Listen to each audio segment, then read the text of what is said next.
Just your general thoughts on New York coming into town. Well, yeah, Red Bull. I mean, it's another game. You know, it's our third game in a week. You know, New York has done well. You know, they obviously their season started under a little bit of an air of intrigue, you know, with the things that changed. But, you know, Jesse Marsh has done a good job with the team, and, you know, they've sort of, you know, gone maybe a slightly different direction. But, you know, they made a good pickup. You know, they've picked up some good players. Sacha Kljestan obviously is a good pickup for them. You know, changed their system a little bit as to how they played. Felipe is another good pickup for them. So, you know, 2/3 of their central midfield is new to them, but those guys were quality players, and I think that's really helped their team. You know, along with the guys like, you know, Bradley Wright-Phillips and Sam and the guys we know about. How have they been able to kind of continue on after losing 2 DPs in the offseason? As I said, they picked up 2 really good players in midfield. You know, so Sacha Kljestan, I don't know if Kljestan counts as a DP. I think he does. You know, and obviously their DPs, you know, were getting a little bit older. You know, and Henry and Cahill, they were still quality players, but that dictated that you had to play maybe a little different style. So Jesse, without them, has been able to change the style of the team. They're much more of an aggressive team defensively, much more of a pressuring team now as well, and you know, that's allowed them to sort of change their approach. Sigi, save Columbus, you've really played well defensively, and it really hasn't really mattered who is back there. It's obviously possession and how you guys are playing. Can you talk about that a little bit? Yeah. You know, I mean, I'm pleased. I mean, in 10 games we've given up 3 goals. You know, in 2 games we gave up 6. But it's you know, it's different people have stepped up. You know, for us defensively, I think the back four has come together. I think Evans' improvement at center back has been important. Remick has been solid. You know, we replaced him in the last game, but you know, we're very confident in Leo and Zach Scott. Those guys are experienced veteran players, so they were able to come into the game. Tyrone Mears has been a good addition. I mean, that's the back four, and obviously Stefan Fry is playing well. But it's the guys in front as well. You know, Alonso defended well. Pineda, when he's been in there, I thought Rose had a good game defensively for us against Colorado. The outside midfielders help and pinch, and I think our ability to possess the ball has helped us defensively as well. S2, it's given you guys the ability to kind of get some extra minutes for your younger guys. But in terms of a Scott and a Alejo, has it been a little bit of a struggle to kind of get them regular minutes and sort of keep them in form here? No, it hasn't really been a struggle. I mean, because I knew the time's going to come, you know, which is now. And, you know, so now you're looking at a schedule where, you know, you got an injury or so, but you're going to have national team call-ups. You got Open Cup coming up. You got Gold Cup coming up.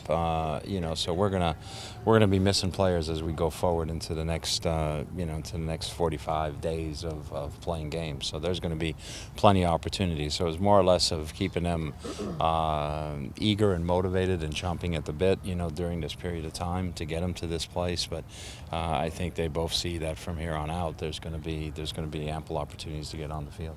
You touched on it a little bit before, but Leo kind of looking out for Remick and sort of easing him in. What kind of a credit is that to him as a veteran that he's willing to kind of take on that role, and maybe it could mean eventually losing his job?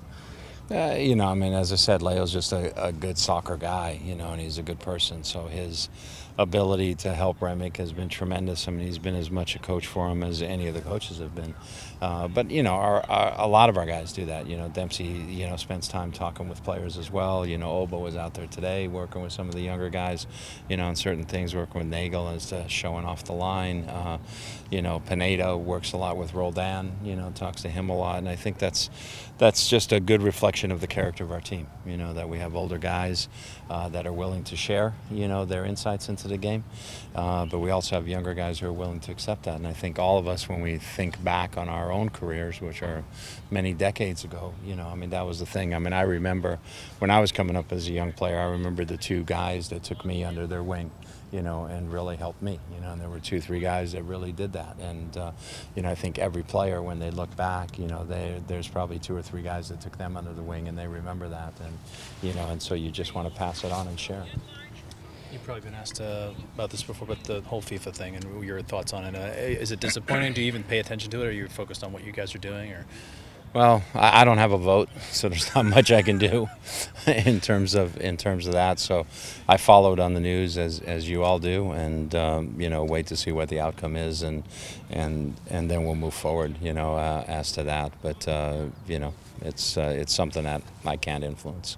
Going back to Did he? I'm guessing what your vote would be. Did it go to a second ballot or not? Could have, but then Prince He Ali conceded, conceded because he was facing such a gap. Do your players think about it? I mean, you guys talking about it in the locker room back here or anything? They had ESPN on, so they were watching it and stuff like that. But it's not a point of. It's not a point of discussion, although Gonzalo was happy that none of the Mexican officials were implicated. So, Going back to New York, Coach, how do you guys contain Bradley Wright-Phillips? He's a good player. Obviously his pace is something that you have to worry about. He plays up there as a solo striker.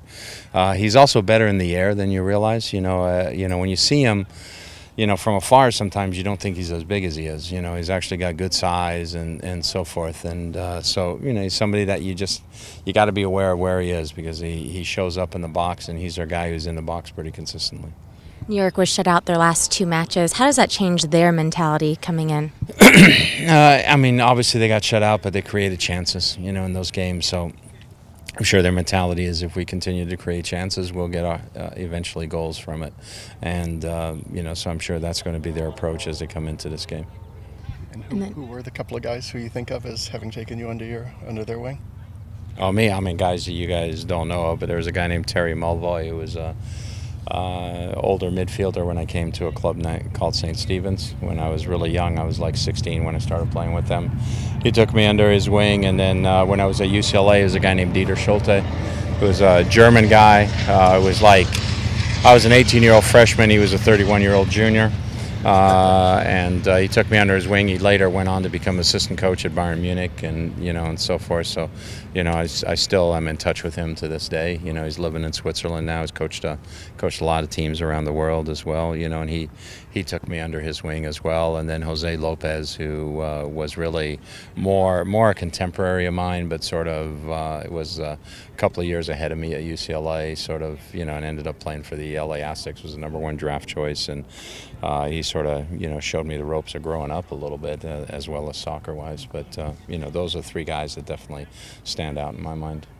We're doing a story on Brad, Coach, and I'm just curious how important he has been to the squad over the last few years. Brad's, since we brought Brad here, from his time in Columbus, he's just sort of been a given, that he's going to be out there on the field somewhere, sort of like Alonso as well, and those 2 guys. And, Leo's actually got here in the first year as well, and Zach Scott, those guys have been mainstays, and now they're really the guys who carry the tradition of the Sounders a little bit on their shoulders. But Brad's always been good about getting out there, getting after it. He wants to win. I know he wants to compete all the time, and he's just been a real steady performer for us. You've coached him his entire professional career. How have you seen him evolve as a player? Just what you involve as a player is you just become more mature. You become less panicked by situations.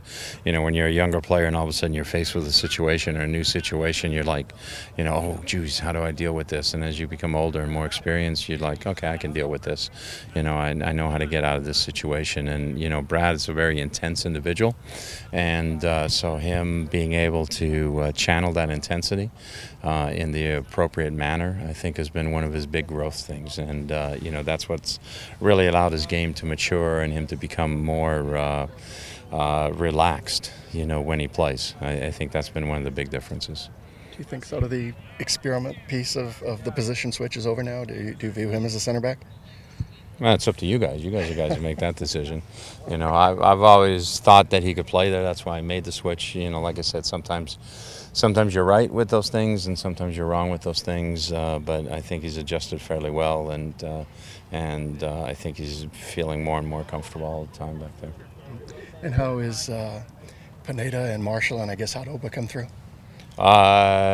Oba came through okay, but his nose is broken, so there might be something that needs to get done after this game on Sunday. So we'll have to see.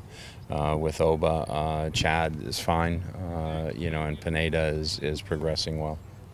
Oba, though, will play, or the nose will not keep him out Sunday? No, he'll play. Mask or anything like that? I don't know. Do we have a gold one?